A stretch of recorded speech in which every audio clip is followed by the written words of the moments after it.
Hello, everyone, and welcome back to Good Evening KU. I'm Emmy Toronto. And I'm Isabella Melcher, and we have a lot to catch up on. It has been 2 weeks, I think, since we've had Good Evening KU. So let's go ahead and just kind of talk about some things. So starting off, Emmy got a new puppy. Yes, it was my mom's birthday, and this is what she really, really wanted, was a new puppy. And we named her Rosie, and she's the cutest dog ever, and it was like the best Thanksgiving birthday gift ever. What did you do? So I went to Rolla, Missouri to visit my mom's side of the family. That's a picture. We were all playing just a bunch of board games. That's my mom, my Uncle Kyle, Logan, Owen, and my brother Jack. They're a huge game family, so we always like to play a bunch of games, and it's always so much fun just getting to visit with them. So yeah, it's awesome, and I had so much fun. Love you guys. Oh, that's so awesome. I think next we have Adriana.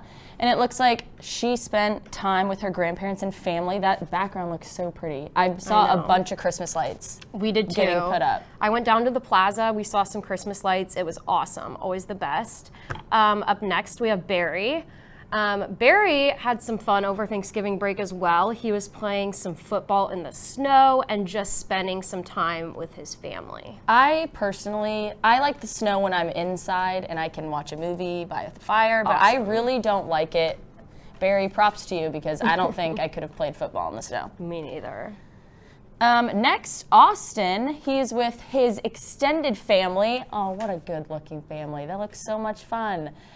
Just them hanging out on Thanksgiving. Always good. And next we have Charlie. And this is his little cousin. And it looks like he had a lot of fun just over Thanksgiving. Look how cute they are. And then Charlotte hosted her own Friendsgiving with 16 people, and she cooked her own ham, 2 stuffings, and one other thing. I forget what. Oh my gosh, I'm getting so hungry just thinking about it. She told us about this, and we were both like, there is just no way. I don't even think I could cook. I could not cook a ham. I know. That's unreal. Well, before we left for Thanksgiving, my brother's girlfriend actually made a bunch of Thanksgiving food from scratch. She made some kosher bread from scratch. Wow. She made some potatoes, a silk cream pie, and it was all so yummy and awesome. Up next, we have Jaden. Jaden spent some time with her siblings and her siblings' significant others. I'm loving the denim. I know, I love the jeans, I was just about to say. So and then we have Lindsay, and Lindsay also did a Friendsgiving. Look at all of them. I love Friendsgivings. They're always just so fun. What's your favorite Thanksgiving food? Green bean casserole. That's my favorite. I've always been a mashed potato girl. Oh, and I love mashed potatoes, obviously. I mean, who doesn't? But I really don't like turkey or ham. I don't I'm either. not a big fan. I don't think that I feel like for Thanksgiving, nobody loves turkey as much anymore. Yeah, I don't really think so other either. meats. I just really don't. It's not as good. But next we have Olivia, and she also got a new puppy. Look how cute. We're new dog owner twins. So cute. Well, that looks like that's everybody and what they did for Thanksgiving. So everyone had such a safe, awesome, fun Thanksgiving. And next we're going to toss it over to Savannah. Welcome back. All semester long, we've been showing you some videos produced by journalism students. Today, it's time for another campus coordinates from Alias Moser. This time, the subject is Summerfield Hall, home of the Film Studies Department. Let's take a look. Eerie halls, dark bathrooms, and illuminating bathroom articles, you may wonder what this iconic piece of infrastructure is. This is Campus Coordinates. By popular demand, today I am showcasing Summerfield and its many quirks.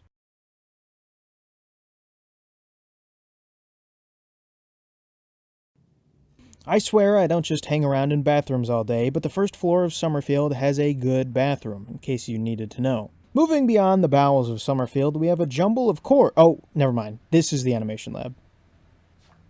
This is a computer. Unlike the animation lab, the FMS recording suite is actually interesting enough for me to make commentary. Entering through a comically large door, this room is quiet.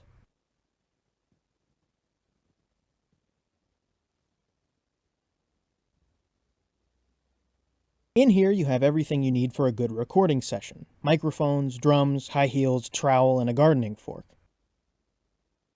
Beyond this inky black glass is this.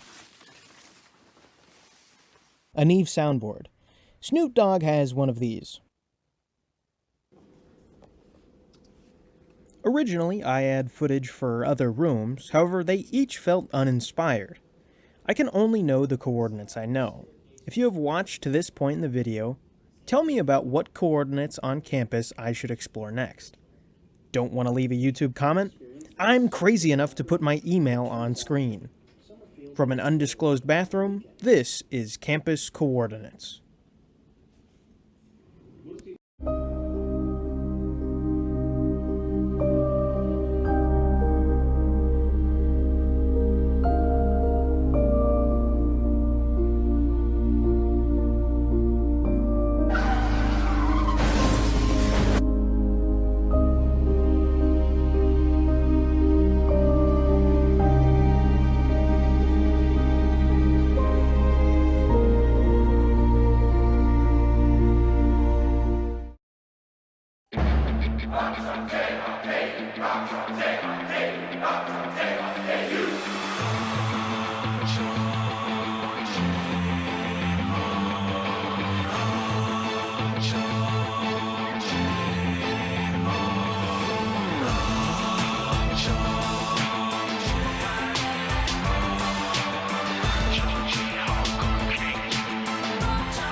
Welcome back, I'm Austin. And I'm Jaden. This is your Wednesday Good Evening KU News Update.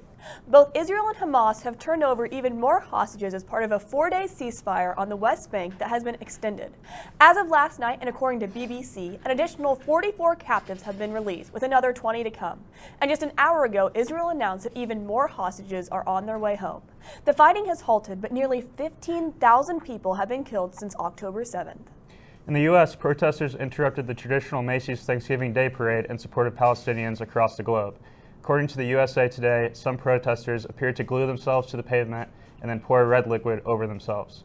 Other protesters carried a banner that read "Liberation for Palestine and Planet."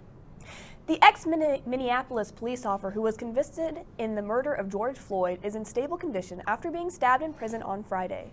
Derek Chauvin is serving multiple sentences and had recently been transferred to a prison in Arizona for his own safety. Chauvin was sentenced to 22 years for the murder and another 20 years for a civil rights violation. The City of Lawrence and a group of city employees are closer to an agreement in regard to the compensation of employees and the cleanup of local homeless camps. The City Commission questioned how employees are trained and how the camp cleanup was similar or different to general cleaning and other city-owned public spaces. The Commission also agreed that city employees who worked in this area deserve additional compensation. Despite the full capacity of campus housing, Lewis Hall will be closed next year for renovations. According to UDK, the renovations will include bigger showers, new carpeting, and a room for a smaller refrigerator. Mrs. E's will remain open, and the Rainbow community will move to Templin Hall. Many of you might have known Dan McCarthy as your first academic advisor. McCarthy, who is now the Assistant Director of Jayhawk Academic Advising, was recently named the KU Employee of the Month. Congrats to Dan. That's all for news. For sports, here are Barry and Charlie. Thanks, Jaden. With the 49-16 victory over Cincinnati on Saturday, the football team finished the season with an overall 8-4 record and 5-4 in the Big 12. Quarterback Jason Bean returned and was responsible for 4 touchdowns against the Bearcats. Bean threw touchdown passes to Mason Fairchild and Jared Casey and ran for 2 scores on his own. Bean rushed for 90 yards, including touchdown runs of 43 and 50 yards. The bowl schedule will be released on Sunday. The men's basketball team bounced back from their first loss of the season with a 69-60 victory over Tennessee in the third-place game of the Maui Invitational last week. And then an ugly win last night as the Jayhawks won 71-63 over Eastern Illinois. For his efforts, senior Kevin McCullough was named Big 12 Player of the Week. KU is now 6-1 overall and will host UConn on Friday night in Allen Fieldhouse. Tip-off is at 8 p.m. Coach Self was asked about the development of the freshmen and reminded everyone that some of the best names in recent history got off to slow starts. You know, the thing about it is, if you've been around this place and studied it over time, you know, Kelly Oubre didn't play any until like the 8th or 9th game, and that was strictly because a guy was late to shoot around. I mean, or he wouldn't have, you know, end up playing then. Mario Chalmers didn't play until after Christmas. You guys sometimes look at guys coming in and expect them to be all this or all that right off the bat, and it doesn't happen that way with everybody. Cole Aldridge was a lottery pick, and he couldn't get in the game. Thomas Robinson's a lottery pick. He couldn't get in the game. Travis Relaford was a hell of a basketball player here and didn't play for 2 years. The guys have done fine, but it's still early, and they're not quite where we hoped they would be, but they're not so far off that they can't get there in a short amount of time. The women's basketball team hung in with two top-ranked teams at the Cayman Islands Classic, but eventually came away with 2 losses. The Jayhawks fell 59-58 to 9th-ranked Virginia Tech, and then they lost 71-63 to 6th-ranked Connecticut. KU is now 2-3 overall, and with a game against Southeastern Louisiana tomorrow in Allen Fieldhouse. Tip-off has been moved from 6:30 p.m. to 12:30 p.m. in order to accommodate for the NCAA volleyball tournament. The KU volleyball is 23-5 overall and will host the first 2 rounds of the NCAA tournament on Thursday and Friday. The Jayhawks finished the regular season on a 5-match winning streak after a 4-set victory over UCF on Saturday. As the number 4 seed, KU will face Omaha in the second match on Thursday night. The winner will play the winner of tomorrow's first match between Penn State and Yale. Coach Bouchard said that all 4 teams are worthy of the tournament. Penn State, I think a lot of people had them pegged to host. You can debate that a little bit, but when you get into the NCAA tournament, you get into these moments you play, who's right in front of you. I think Florida maybe as a 16 seed, and Penn State certainly was right on that bubble. So a very quality team playing against maybe Yale's best team they've had in years. And then you got Omaha coming in with their first opportunity and Kansas playing well. So we got a nice pod of 4 teams we're excited about. Postseason awards continue to roll in for the soccer team, and senior Shira Elanoff was selected to represent Israel in the UEFA Women's National League, which continues this week. Elanoff has recorded 11 caps playing for her national team. That's it for sports. After the break, Davis will be back with the weather. Such a pretty day for a walk, Blue. Look, one sec, let me tie my shoe. Stay right there. Blue! Blue, where are you going? Come back. Blue, come back.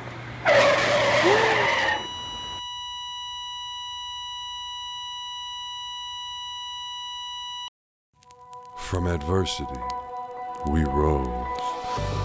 We made history and became pioneers, voyagers, champions, Jayhawks. And when our chant rises, haunting and hallowed, Jayhawks are telling the world what's near. Victory. Welcome back. Good evening, KU. It's been a while since you've seen me. Over here, we're looking at a beautiful sunset right now. Our current conditions, it is 50 degrees outside, which feels really comfortable for this time of year. Earlier this morning, it was quite cold out. Dew point temperatures at 33 degrees, humidity at 44%. We got northern winds of 5 miles an hour, feels like 48 degrees outside. We actually have a live shot tonight, so we're going to send that over to Charlotte with our live shot. Good evening. My name's Charlotte James. We're out here on Jayhawk Boulevard. It was pretty chilly this morning, leaving my apartment. It was kind of cold. But as the day went on, the temperatures rose. Still a bit chilly with the sun going down. But as you can see, there's still a little snow and ice out, so watch where you step. But we'll throw it back to you in the studio, Davis. Thank you so much for that, Charlotte. Almanac for today. Our high was 52 degrees and our low was 28. So we're above our average for the first time. We are right at our average for our lows, it's 28, and our record was 75 degrees. That was set in 1983, a low of 2, which was set in 1954. Current temperatures right now, as I said, it's 50 degrees outside. Ottawa down at 49. Up in Leavenworth, it's a lot cooler. Over in Topeka, about the same. And Kansas City, we're all around the same area with our temperatures. Feels a little different though going into different spots of Kansas because of our dew point temperatures. Now dew point temperatures are really your make or break for what we actually feel outside. Temperatures are one thing, but dew point is what you actually will feel. So if you're over in Topeka right now, it's going to feel a lot colder than if you are in Lawrence or down in Ottawa or up in Leavenworth. Satellite imagery right now. We had some clouds come through earlier. Those ran all the way out. And by today, it was actually sunny and fairly nice outside. I remember I started off the day with a jacket and then went home before my last class and then changed into a very comfortable, just a t-shirt I went out in. We have some clouds going over to our west. Those will start to move in later on throughout the week, and clouds down to our south. Those will move towards the east, the southeast for that. So if you're down in the southeast, you're going to start to see some clouds coming in and lead more for precipitation going in. Forecast for tonight, though, 39 degrees, partly cloudy skies, southwestern winds, 6 miles an hour. So humidity is up about 77%, but we won't really feel that stickiness and that mugginess because of the cold temperatures outside, but partly cloudy skies out there. As we dive in deeper to that, hourly planners, 7 p.m., 9 p.m., 11 p.m., and 1 a.m. We're just staying cloudy, mostly cloudy skies, partly cloudy skies. We have very strict temperatures going on, and our south winds turn into southwestern winds, start to speed up a little bit as we get into the late night hours, early morning hours. But for tomorrow, class planner for tomorrow, 8 a.m., 40 degrees, southwestern winds of 5 miles an hour. Those winds shift out, start to go into the northwest, and by the end of the day, we are starting to feel 47 degrees. It's starting to cool down a lot sooner than you may think. But for our extended forecast, so tomorrow high of 51, Friday the big basketball game is high of 38 degrees, low of 26 degrees. So if you're planning on camping out, be sure you're planning on wearing a heavy coat for that. But then on weekend, we start to see some more sunshine coming through, and then throughout the beginning of next week and into the mid of next week, our temperatures will start to rise a little bit, and we're going to start to feel more warm temperatures. And when that sun's beating down on you, you might want to take off that jacket again. Thank you very much for tuning in tonight. My name is Davis Clark. Thank you very much.